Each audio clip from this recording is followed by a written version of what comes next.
Hello, everybody. Welcome back to another Love It or Skip It review.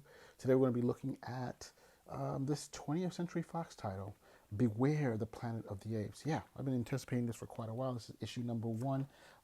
This is from Guggenheim, Mark Guggenheim of the Arrow fame and Legends of Tomorrow, and the artist is Alvaro Lopez.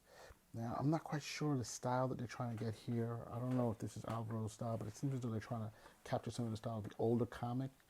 And I don't know. This comic starts. This basically story starts before the when astronaut George Taylor, the original movie, basically goes on to, I guess, gets flung into the future Earth. So this takes place before then, and it's going to include, I guess, the mutates and the telepaths. Um, Once we get going, so right off the bat, we see Taylor basically landing, and it's kind of weird because it kind of shows us like Taylor and his crew landing in this future Earth. Um, and then it cuts off them being chased, and but this is now, that was then, so I'm not sure why they wanted to show that, but it's like from the original comic, it looks like. And then here, boom, now you have a raiding party of apes who are running after a human settlement, humans who are in their settlements, and they're trying to clear them out basically. One of them, a woman, gets knocked down, and they're going to end up calling her Dark Eyes, and she gets saved by Lucius, an ape from Ape City. Not an ape, he is actually a chimp, and he's trying to help her out. And it's kind of weird because, again, there's another panel here with something from the older comic or the older TV show, and she's basically, it's like, I don't, I'm a little thrown off with that. I would suggest let's leave the panels up. I see they're trying to do this retro thing, but hey, I mean, it doesn't hurt to try something new and see how it works, right? So Lucius saves the Dark Eyes, the human woman, and she escapes. Of course, General Ursa is not at all happy. He's like, "Yo, what you doing, bro? Chimp, you can't be out here. You need to be going back." And he's like, "Hey, well, I'm just trying to, you know, look at some stuff." But they're not crazy about him. Chimpanzees. General Ursa is an ape. So that's not crazy. So what happens is later is that is Zira. It's like, hey, looking for her nephew, and he's nowhere to be found. Now, Zira is related. She's a chimpanzee, and she's engaged to Cornelius. And of course, if you remember the movie, Cornelius is the one who was friends first with the human.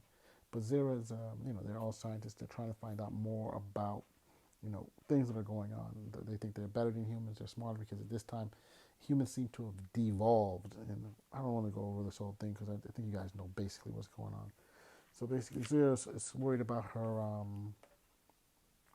nephew. So Cornelius goes out looking for him because he wants to prevent Zira from going out. He goes out there and boom, he encounters the same human woman, Dark Eyes, and he's like, "Yo, where is Lucius?" Because she remembers Lucius, and she points in an area that they're not supposed to go. It's called the Forbidden Zone, which is an area that they're not supposed to go to, basically. Um, you know, they try to get help to go there, but they're like, no, you can't go there, it's forbidden. And of course, that's the area where the humans, the mutated humans are. Like, I'm going far ahead, but please, sorry about that, guys. But you'll see it. I mean, just for people who've seen the shows before, and for those of you who haven't, sorry for the spoiler. There's always spoilers in this stuff. So what happens is him and Zira go out there to a tunnel. They find, and what is it? It's really like a subway station from New York. And who they find? They bump into Dark Eyes once again.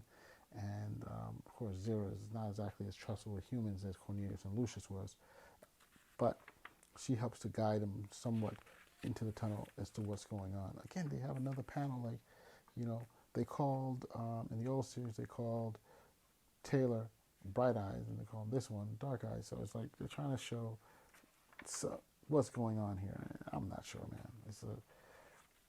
But big surprise at the very end. They travel. They're trying to find what happened to Lucius, so they keep going and going by horse. And when they get to a place that looks like Yankee Stadium. Excuse me, it is Yankee Stadium, but like in a desert environment. At the same time, you have people who are looking at them, or we think they're people. They're totally covered up. They're talking like, "Hey, what should we do?" And they're thinking about they need to kill them, and that's how it ends up. So it's intriguing. I definitely gotta take a look at it. I'm definitely going to get the second one to see what's going on here. But It's an all-new prequel to the original film. I would say, hey, let's give it a shot. I'm not going to skip it, but at the same time, I'm not 100% loving it. The art is definitely throwing me for a loop. So, hey, I say give it a shot. Spin Rack, out.